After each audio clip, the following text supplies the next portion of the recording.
Right ఇంకో ప్రధాన వార్త రైతు భరోసాకు నో సీలింగ్ సాగు చేసే భూములన్నిటికీ సాయం ఆ స్కీమ్ అమలుకు రిమోట్ సెన్సింగ్ సహకారం సంక్రాంతి నుంచి అమలు ఎకరాకు 7,500 చొప్పున ఏటా 2 విడతలుగా పంపిణీ ఈ నెల 30న జరిగే క్యాబినెట్ భేటీలో నిర్ణయం ఇది గత బీఆర్ఎస్ ప్రభుత్వము చెట్లు పుట్టలు గుట్టలు ఏవైతే ఉన్నాయో వాటన్నిటికీ కూడా రైతు బంధు సాయం చేసింది రైతు బంధు సాయం లోపల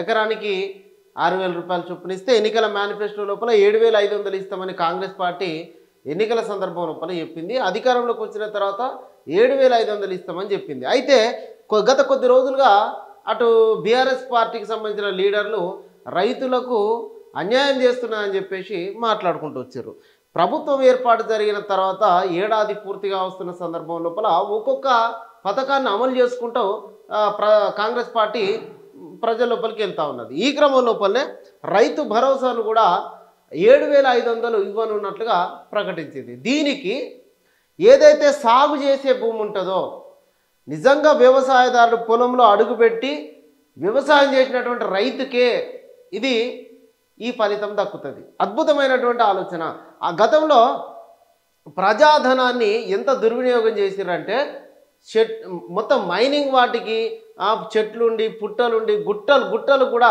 మైనింగ్ ఉన్న వాటికి కూడా రైతు బంధు ఇచ్చినటువంటి సందర్భం మనం చూసినాం అట్లా దాదాపుగా ఎక్కువ శాతం ఉన్నటువంటి రైతులకే అంటే ఎక్కువ శాతం ఉన్నటువంటి రైతులకు నిజమైన రైతులకు నష్టం కలిగింది ఎక్కువ డబ్బు ఉన్నటువంటి వాళ్ళకు ఈ రైతు బంధు పథకంతో ఎక్కువ లాభం కలిగింది లక్షల కొద్ది రూపాయలు కూడా తీసుకున్నారు ఈ దేశంలో లేకుండా విదేశాల్లో ఉన్నటువంటి వాళ్ళు ఇక్కడ వ్యవసాయం చేయకుండా కూడా రైతు బంధు పథకాన్ని పొందిన వాళ్ళు ఉన్నారు దాంట్లో ఎమ్మెల్యేలు ఉన్నారు మంత్రులు కూడా ఉన్నారు ఇది మనందరికీ తెలుసు గతంలో మంత్రులు ఎమ్మెల్యేలు కూడా రైతు బంధులు తీసుకున్నారు స్పష్టంగా కానీ ఇప్పుడు మాత్రం సాగు చేసే భూమికి మాత్రమే రైతు భరోసా దక్కనున్నది 7,500 రూపాయలు ఏడాదికి 2 సార్లు ఇచ్చేటువంటి అవకాశం ఉన్నది దీంట్లో ఇది చూడండి దీంట్లో మరి రైతులను నిజమైన రైతును ఎట్లా గుర్తించాలి ఆ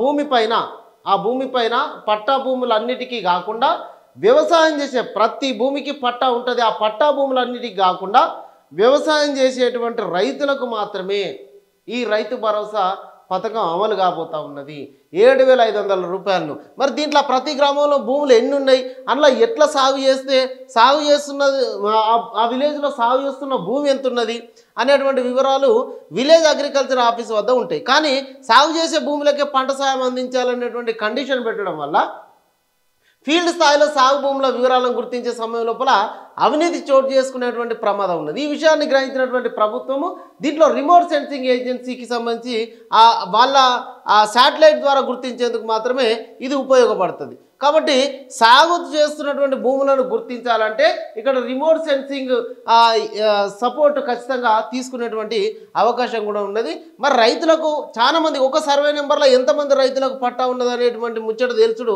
చాలా కష్టమైనటువంటి అభిప్రాయం కూడా వ్యక్తమవుతూ ఉన్నది మరి దీన్ని ఎట్లా గుర్తించాలి మరి ఎంతమందికి దీని ద్వారా అసలైనటువంటి లబ్ధిదారులు ఎంతమంది పొందుతారు మరి దాదాపుగా 13% కంటే ఎక్కువ మంది 10 లక్షల అంటే ఇక్కడ 10 ఎకరాల కంటే ఎక్కువ ఉన్నట్టు 13% మంది రైతులకే 10 ఎకరాల కన్నా ఎక్కువ భూమి ఉన్నది మరి వాళ్ళ లెక్కలు కూడా తీస్తూ ఉన్నారు వాళ్ళ కోసం కండిషన్ పెట్టడం వల్ల సర్కార్ పైన ఆర్థిక భారం ఏ మేరకు పడుతుంది అనేటువంటి ముచ్చట కూడా ప్రభుత్వం ఆలోచన చేస్తూ ఉన్నది నిజమైనటువంటి రైతులను గుర్తించేందుకు ఫీల్డ్ లెవెల్ వెరిఫికేషన్ చేయాలనేటువంటి ఆలోచన లోపల ప్రభుత్వం ఉన్నట్టుగా తెలుస్తా ఉన్నది నిజానికి ఒక గ్రామంలో ఒక రైతు తన భూమిని సాగు చేసిండా లేదా అనేది ఇక్కడ ఏ అధికారితోటి అవసరం లేదు పక్కనున్న రైతులే చెప్తారు ఈ పొలంలో వ్యవసాయం జరిగింది ఈ పొలంలో సాగు చేసిరని పక్కనున్న రైతులే చెప్తారు కాబట్టి దాని గురించి పెద్ద అవసరం లేదు అంటే క్లారిటీ ఇచ్చేస్తారు కానీ గుట్టలు కొండలు బంజరు భూములు వెంచర్లు ఫామ్ హౌస్లకు పంట సాయం అందకుండా చేసేటందుకే ఇంత పకడ్బందీగా రిమోట్ సెన్సింగ్ను వాడేటువంటి ఆలోచన లోపల ప్రభుత్వం ఉన్నట్టుగా తెలుస్తూ ఉన్నది ఇక పోతే మరి రబీ లోపల ఈ సీలింగ్ వల్ల ప్రతి ఏటా యాసంగి కన్నా రబీ సీజన్ లోపల పంటల సాగు పెరిగేటువంటి అవకాశం ఉన్నది. దీంతో గత కాలం లోపల ఏదైతే కాళేశ్వరం నీళ్ళతోటే మేము పంటలు బాగా పండించినామని చెప్తున్నారు కదా, ఆ కాళేశ్వరం నీళ్ళ అవసరం లేకుండానే ఈసారి గత ఏడాది లెక్కల ప్రకారం వానాకాలంలో 1,44,88,000 ఎకరాల లోపల సాగు చేస్తే యాసంగి లోపల 67.7 లక్షల ఎకరాల లోపల పంటలు సాగు చేసిర్రు. దీంట్లో ఏ పథకంతో అవసరం లేకుండానే జరిగింది. ఇంకొక వార్త చూసుకుంటే ఇక్కడ సన్నోడ్లకు 939 కోట్ల బోనస్ దక్కింది. సన్నోడ్లకు 939 కోట్ల బోనస్ ఇప్పటి వరకు ప్రభుత్వం రిలీజ్ చేసింది. 3.36 లక్షల మంది రైతులకు దీనివల్ల లబ్ధి కలిగింది. 10,903 కోట్ల ధాన్యం కొనుగోలు చేయడం జరిగింది. సన్నోడ్ల బోనస్ కోసం రాష్ట్ర ప్రభుత్వం ఇప్పటికే 939 కోట్ల రూపాయలను రైతులకు ఎన్నికల హామీలో ఇచ్చినటువంటిగా సన్నవడ్లకు క్వింటాలకు 500 రూపాయల బోనస్ చొప్పున రైతులకు ఇస్తామని చెప్పేసి చెప్పారు. దీంతో రైతులు కొన్ని చోట్ల 1,00,000 రూపాయల పైన కూడా బోనస్ దక్కినటువంటి సందర్భాలు కూడా నేను ఫీల్డ్లోకి వెళ్తే నాగరం అన్నటువంటి ముచ్చట. ఇక్కడ కాళేశ్వరంతో మొత్తం రికార్డు స్థాయిలో పంటలు పండించినామని చెప్పినటువంటి బీఆర్ఎస్ పార్టీ ఇవన్నీ చూడాలి. ఈసారి కాళేశ్వరం నీళ్లు సుక్క రిలీజ్ కాలేదు. అయినప్పటికీ గత ఏడాది కంటే గరిష్ట స్థాయి లోపల వడ్లు పండించినటువంటి రైతాంగం తెలంగాణ రైతాంగం. పండించిన రైతులకు క్వింటాలకు 500 రూపాయల బోనస్ చొప్పున ప్రభుత్వం 939 కోట్ల రూపాయలను ఆయా రైతుల ఖాతాల లోపల జమ చేసింది. ఇది చూడాలి. మొత్తంగా 500 బోనస్ ఇస్తామని ప్రభుత్వం ప్రకటించింది. దాంతో రైతులు సన్నాలకు మొగ్గు చూపి 2023 ఖరీఫ్లో 25.5 లక్షల ఎకరాల్లో సన్న రకాలు సాగు చేస్తే 2024లో 40.55 లక్షల ఎకరాల లోపల సన్నోడ్లను సాగు చేసిర్రు. ఇది రికార్డు.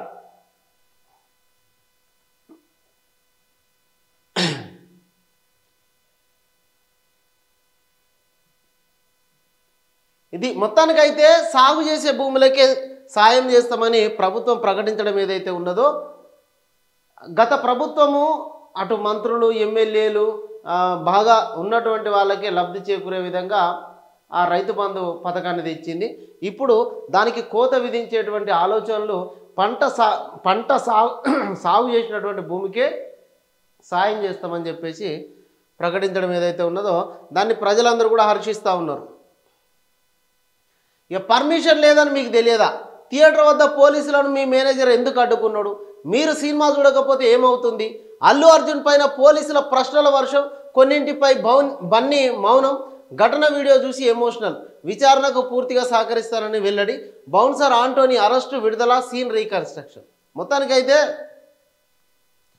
అల్లు అర్జున్ ఈ సంఘటన జరిగిన తర్వాత ఆయన ప్రెస్ మీట్ పెట్టినప్పుడు ఏదన్నా పశ్చాత్తాపం ఉంటుందేమో అని చెప్పేసి ప్రజలు ఎదురు చూశారు. కానీ ఆయన పశ్చాత్తాప పడకుండా ఈ రాష్ట్ర ముఖ్యమంత్రి పైన నేను ఒక జాతీయ స్థాయి లోపల నటుడిగా నేను అవార్డు తీసుకున్నా కానీ ఇక్కడ ముఖ్యమంత్రి నన్ను ఇబ్బంది పెడుతున్నాడు అనే కోణం లోపల ఆయన మాట్లాడుకొచ్చిండు. కానీ దీన్ని ఎవ్వరు కూడా అల్లు అర్జున్ చేసినటువంటి ఈ పనిని ఎవ్వరు కూడా సమర్థించేటువంటి పరిస్థితి లేదు.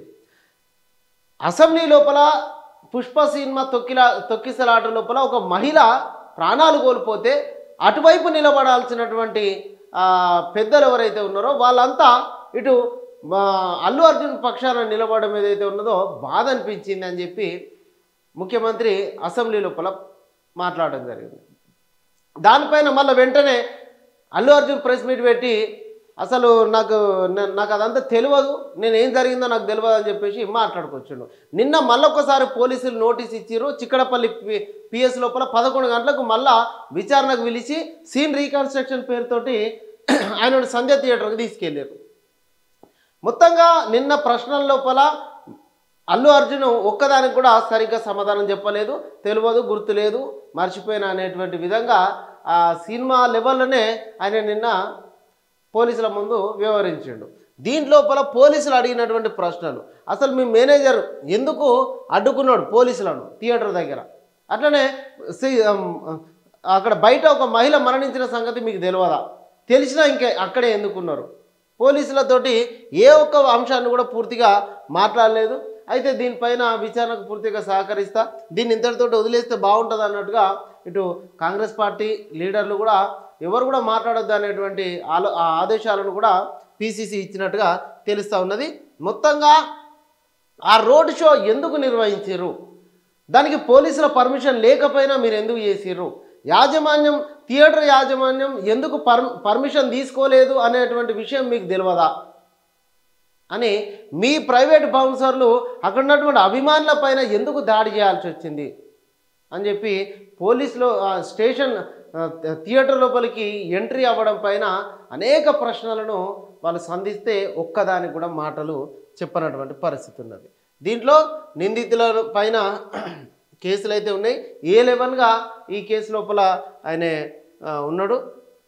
సినీ ఇండస్ట్రీని బోన్లో నిలబెట్టే ప్రయత్నం, సంధ్య థియేటర్ ఘటన అందరికీ గుణపాఠం కావాలి, అధికారం ఉందని ఏది పడితే అది చేస్తే ప్రజలు సాగించారు. మల్కాజ్గిరి బీజేపీ ఎంపీ ఈటెల రాజేందర్ కిమ్స్ ఆసుపత్రిలో బాలుడు శ్రీతేజ్ పరామర్శ.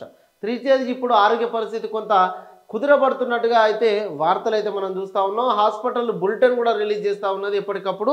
ఆ ఆరోగ్య బాధ్యతలను అన్నింటి కూడా ప్రభుత్వం చూసుకుంటా ఉన్నదని చెప్పేసి మొన్న మంత్రి కోమటిరెడ్డి వెంకటరెడ్డి కూడా ప్రకటించడం జరిగింది. ఒక్కొక్క లీడర్ వెళ్తూ ఉన్నాడు. ఇవాళ ఎందుకు వెళ్ళడం లేదు, ఆ బాలుడి పక్షాన ఎందుకు నిలబడతలేరు అని చెప్పి రేవంత్ రెడ్డి ఎప్పుడైతే మాట్లాడిండో అప్పటి నుంచి ఆ బాలుని దగ్గరికి వెళ్తూ ఉన్నారు.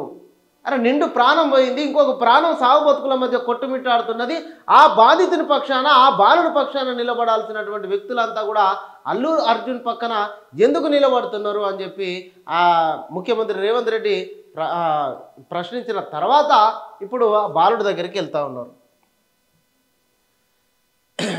మొత్తానికైతే ఆ బాలుడి ఆరోగ్య పరిస్థితి కుదుటపడాలని చెప్పేసి మనం కూడా అందరం గట్టిగా ఆ దేవుణ్ణి ప్రార్థిద్దాం.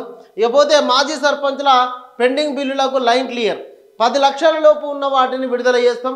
ప్రజాప్రతినిధులను గత ప్రభుత్వం వీధి పాలు చేసింది, బీఆర్ఎస్ నేతలు ఎంత తక్కువ మాట్లాడితే అంత మంచిది. డిప్యూటీ సీఎం అంబేద్కర్ మాకు దేవుడితో సమానం, దేవుడి పేరుతో రాజకీయాలు చేసేందుకు సిగ్గుండాలి, అమిత్ షాను బర్తరఫ్ చేయాలంటూ మహేష్ గౌడ్ ఒక ప్రకటన. ఇది గత ప్రభుత్వం అంటే బీఆర్ఎస్ ప్రభుత్వం లోపల ఈ ప్రభుత్వం ఏర్పాటయ్యే నాటికి, కొత్తగా వచ్చినటువంటి ప్రభుత్వం కాంగ్రెస్ ప్రభుత్వం ఏర్పాటయ్యే నాటికి సర్పంచ్ల బిల్లులు 1300 కోట్ల రూపాయలు పెండింగ్లో ఉన్నాయి. అయితే దాంట్లో 10 లక్షల లోపు ఉన్నటువంటి ఈ సర్పంచులందరినీ కూడా హైదరాబాద్ లోపల ధర్నాలకు పిలుపులు ఇస్తూ వాళ్ళ పక్షాన నిలబడి ధర్నాల లోపల వాళ్ళని రెచ్చగొడుతూ వ్యాఖ్యలు చేయడం జరుగుతూ ఉన్నది హరీష్ రావు, కేటీఆర్. మరి ఈ సర్పంచులు ఇంకా ఇక్కడికి హైదరాబాద్కు బతుకు తెరువుకు వచ్చి కూలీలుగా మారడానికి లేదా ఊర్లో తలెత్తుకోకుండా తిరగడానికి కారణం ఎవరయ్యా? బీఆర్ఎస్ పార్టీ కాదా? గత 10 ఏళ్ళుగా సర్పంచుల బిల్లులన్నింటినీ కూడా పెండింగ్లో పెట్టి అధికారంలో ఉండి పెండింగ్లో పెట్టింది ఎవరు? మీరు కాదా? సర్పంచుల ఆత్మహత్యలకు దారితీసింది ఎవరు? గత బీఆర్ఎస్ ప్రభుత్వం కాదా? కాబట్టి బట్టి విక్రమార్క మాట్లాడుతూ బీఆర్ఎస్ లీడర్లు ఎంత తక్కువ మాట్లాడితే ఈ సర్పంచుల బిల్లుల గురించి అంత మంచిదని చెప్పి చెప్పుకొచ్చాడు. ఇక్కడ 1300 కోట్ల రూపాయలు మేము అధికారంలోకి వచ్చేంత వరకే ఉన్నాయి. కాకపోతే ఇప్పుడు మేము ఏం చేస్తున్నాం, 10 లక్షల లోపు బిల్లులు ఎవరి అయితే ఉన్నాయో వాళ్ళే మేము క్లియర్ చేస్తాం. ఎందుకంటే వాళ్ళని క్లియర్ చేసేటందుకు మేము 10 లక్షల లోపు ఉన్నటువంటి బకాయిలు క్లియర్ చేసేటందుకు 400 కోట్ల వరకు అవసరం పడుతూ ఉన్నది. అవి అయితే ఫస్ట్ ఇప్పుడు రిలీజ్ చేస్తాం. కొద్దిమందికి తాత్కాలికంగా కొంతనైనా ఉపశమనం కలుగుతుంది. మీరు ఎంత తక్కువ మాట్లాడితే అంత మంచిది అని చెప్పి సర్పంచుల పక్షాన డిప్యూటీ సీఎం బట్టి విక్రమార్క మాట్లాడుకొచ్చారు. ఇక అటు ఏసీబీ ఇటు ఈడీ ఫార్ములా ఈ కార్ రేసులో దర్యాప్తు, అగ్రిమెంట్ పత్రాల పరిశీలన, త్వరలోనే కేటీఆర్కు నోటీసులు, అవినీతి నిరోధక శాఖ విచారణ అధికారి మార్పు. అబ్బా, ఇది ఫార్ములా ఈ కార్ రేస్ లోపల ఏసీబీ ఈడీ అధికారులు విచారణ లోపల స్పీడ్ పెంచారు. అగ్రిమెంట్ పత్రాలను సైతం ఆఫీసర్లు పరిశీలించేందుకు సిద్ధమవుతున్నట్టుగా తెలిసింది. విచారణకు హాజరు కావాలని త్వరలోనే కేటీఆర్కు నోటీసులు సైతం జారీ చేసే అవకాశం ఉన్నట్టుగా తెలుస్తూ ఉన్నది. ఇది ముందు చూస్తే నెయ్యి వెనుక చూస్తే గొయ్యి అన్నట్టుగా ఇటు ఏసీబీ ఈడీ రెండు కూడా కేటీఆర్ను 55 కోట్ల రూపాయలు ఇటు ప్రభుత్వ అనుమతి లేకుండా, క్యాబినెట్ అనుమతి లేకుండా ఓ ప్రైవేటు వ్యక్తులకు ఎట్లా ట్రాన్స్ఫర్ చేసినావు, అని అడగనీకి ఆ అగ్రిమెంట్ పత్రాలకు సంబంధించినటువంటి అన్నీ కూడా పరిశీలించనీకి ఈడీ సిబిఐ కూడా ఏసీబీ ఈడీ రెండు కూడా రంగంలోకి దిగినాయి. మొత్తానికి కేటీఆర్కి అయితే జర అప్పుడప్పుడు నవ్వుతున్నాడు కానీ రానున్న రోజుల లోపల ఇబ్బంది పడేటువంటి పరిస్థితి అయితే ఉంటుంది. కేసీఆర్ హరీష్కు ఊరట. క్వాష్ పిటిషన్లపైన విచారించిన హైకోర్టు, భూపాలపల్లి జిల్లా కోర్టు నోటీసులు సస్పెండ్. తదుపరి విచారణ వచ్చే నెల 7కు వాయిదా. బీసీలకు 42% రిజర్వేషన్ల హామీని అమలు చేయాలంటూ కవితక్క మాట్లాడింది. మత్తు వదలరా, న్యూ ఇయర్కు గ్రాండ్గా వెల్కమ్ చెప్పేందుకు రెడీ. మందు మార్బలంతో పాటే చాక్లెట్ల కోసం క్యూ. చిల్లయ్యేందుకు నానా అడ్డదారులు, కట్టడి చేసేందుకు సిద్ధమైన పోలీసులు, ఇప్పటికే ఫుల్ అయిన ఫామ్ హౌజులు. అంతే. ఇక ఏడాది న్యూ ఇయర్ దగ్గరికి వస్తున్నది. ఎయిర్పోర్టులో 10 రూపాయలకే వాటర్ బాటిల్, 20కే స్నాక్స్, అధిక ధరలకు కేంద్రం check. Udan Yatri cafe program ప్రారంభం. పైలట్ ప్రాజెక్టుగా Kolkata airport. Hand bag luggage కోసం కొత్త రూల్స్. మొత్తంగా ఏది అధిక ధరలకు కేంద్రం చెక్కు. మొత్తము పిల్లగాళ్ళు వీళ్ళు ఇది జిఎస్టీ పేరుతోటి పిల్లగాళ్ళు తినేటువంటి స్నాక్స్, ఏదైనా సినిమాకు పోయి స్నాక్స్ తిందామంటే దానిపైన 18% ట్యాక్స్ జిఎస్టీ కట్టాలి. ఇకపోతే ఆ పిల్లలు వాడే పెన్సిల్ రబ్బర్ల పైన కూడా 18% జిఎస్టీ. కేంద్రము మధ్యతరగతి ప్రజల నడ్డీర కొట్టేటందుకు జిఎస్టీ పేరుతోటి ముందుకు వచ్చింది. నిర్మలా సీతారామన్ మేడం అన్ని ట్యాక్సులు వేస్తూనే ఉన్నారు. గ్రామ పరిపాలన ఆఫీసర్ విఆర్ఓల స్థానంలో సర్కారు నియామకం. రెవెన్యూతో పాటు ఇతర బాధ్యతలు సైతం. పట్వారీ వ్యవస్థ రద్దు నుంచి మారుతున్నటువంటి పేర్లు. ప్రతి రెవెన్యూ పంచాయతీకి ఒకరు. భూభారతి చట్టం అమల్లోకి రాకముందే వ్యవస్థను రూపొందించేందుకు ప్రభుత్వం కసరత్తు చేస్తూ ఉన్నది. ఈ క్రమంలోనే ప్రతి రెవెన్యూ గ్రామానికి ఒక ఉద్యోగి ఉండేలాగా గత బీఆర్ఎస్ ప్రభుత్వం విఆర్ఓ విఆర్ఏ వ్యవస్థలను పూర్తిగా రద్దు చేసింది. అయితే ఇది పట్వారీ వ్యవస్థ తర్వాత విఆర్ఓ వ్యవస్థను తీసుకొచ్చారు. ఆ విఆర్ఓ విఆర్ఏలను తీసుకొచ్చిన తర్వాత భూమి ప్రభుత్వం అంటే భూమికి సంబంధించినటువంటి ప్రతి అంశాన్ని వీళ్ళు చూసుకోవాల్సి ఉంటుంది. అయితే పట్వారీ వ్యవస్థ రద్దయిన తర్వాత వీళ్ళను విఆర్ఓ విఆర్ఏలుగా నియమిస్తే గత బీఆర్ఎస్ ప్రభుత్వం వాళ్ళను తొలగించింది. మళ్ళీ భూములపైన సంపూర్ణమైనటువంటి అవగాహన ఈ విఆర్ఏలకు విఆర్ఓలకే ఉంటుంది. కాబట్టి మళ్ళీ వాళ్ళను పేర్లు ఏదైనా వాళ్ళకు తిరిగి మళ్ళీ అవే అధికారాలను కట్టబెట్టడానికి మళ్ళీ తిరిగి వాళ్ళను మాతృ సంస్థ లోపలికి అదే ఉద్యోగులను తీసుకొచ్చేటువంటి ప్రయత్నం కాంగ్రెస్ ప్రభుత్వం చేస్తూ ఉన్నది. ప్రతి ఊర్లలో ఒక ఉద్యోగి రైతులకు అందుబాటులో ఉండేలాగా కాంగ్రెస్ ప్రభుత్వం నియామక ప్రక్రియను మొదలుపెట్టింది. ఇది ఆ భూమికి సంబంధించి ఆ ఊర్లోనే ఒక ఆఫీసర్ ఉండేలాగా ప్రయత్నాలు చేస్తూ ఉన్నారు. విఆర్ఓ విఆర్ఏలకు ఆప్షన్లు ఇచ్చింది. వారిలో ఎంతమందిని అర్హతలను బట్టి రెవెన్యూ శాఖలోకి తీసుకుంటారన్నది ఆసక్తికరంగా మారింది. రెవెన్యూ విలేజ్లో బాధ్యతలు నిర్వర్తించే ఉద్యోగికి గ్రామ పరిపాలన ఆఫీసర్ జీపీఓగా పేరును ఖరారు చేస్తున్నట్లుగా తెలిసింది. విఆర్ఓలను యథావిధిగా తిరిగి తీసుకొచ్చారంటూ బీఆర్ఎస్ విపక్షాలు విమర్శించే అవకాశం ఉన్న నేపథ్యం లోపల ఈ మేరకు పేరు మార్చినట్లుగా తెలుస్తూ ఉన్నది. మొత్తం ఏదైనా పేరు మార్పు ఏది ఉన్నప్పటికీ వాళ్ళకి ఇచ్చేటువంటి బాధ్యతలు అవే ఉండబోతున్నట్టుగా విఆర్ఓ విఆర్ఏలు గతంలో ఏవైతే పనులు చేసిరో అట్లాంటి పనుల్నే మళ్ళీ అప్పగించే విలేజ్ ఎవరు గ్రామ పరిపాలన ఆఫీసర్గా వాళ్ళ పేర్లు మార్చేటువంటి అవకాశం కూడా ఉన్నది. ఇక ఇందిరమ్మ ఇండ్ల పర్యవేక్షణకు జిల్లాకు పీడి, లబ్ధిదారుల ఎంపికకు విజిలెన్స్ టీంలు, వేరే శాఖల్లో ఉన్న హౌసింగ్ డిపార్ట్మెంట్ ఉద్యోగులంతా వెనక్కి.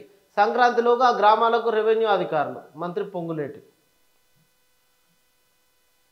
5 రాష్ట్రాలకు కొత్త గవర్నర్లు. మణిపూర్, మిజోరాం, బీహార్, కేరళ, ఒడిశాకు నియామకం. ఉత్తర్వులు జారీ చేసిన రాష్ట్రపతి భవన్. నేడు మెదక్కు రేవంత్ రెడ్డి చర్చి శతాబ్ది వేడుకల్లో ప్రార్థనలు. 7 పాయల్లో అభివృద్ధి పనులకు శంకుస్థాపన. తునికికి ఉపరాష్ట్రపతి జగదీష్ ధన్కర్. దానికి ఇవాళ చర్చి శతాబ్ది వేడుకల లోపల ముఖ్యమంత్రి రేవంత్ రెడ్డి పాల్గొనేటువంటి అవకాశం ఉన్నది. ఫిబ్రవరి 23న భారత్ పాక్ పోర్, 19న ఛాంపియన్స్ టూర్ని షెడ్యూల్ రిలీజ్ చేసిన ఐసీసీ. రేప్ బాధితులకు ఫ్రీ ట్రీట్మెంట్ ఇవ్వాల్సిందే. యాసిడ్ దాడి బారిన పడిన వాళ్లకు సైతం ఉచిత వైద్యం కోసం ఉచిత వైద్యం నిరాకరించడం నేరం. వైద్యులు సిబ్బందికి జరిమానా తప్పదు. ఢిల్లీ హైకోర్టు సంచలన తీర్పు. ఇవి మొత్తంగా ప్రధానంగా ఉన్నటువంటి వార్తలు. ఇవాళ క్రిస్మస్ పండుగకు సంబంధించినటువంటి సెలబ్రేషన్స్ జరుగుతూ ఉన్నాయి. మన ఛానల్ తరఫున వాళ్ళకు కూడా క్రైస్తవ సోదరులందరికీ కూడా క్రిస్మస్ శుభాకాంక్షలు.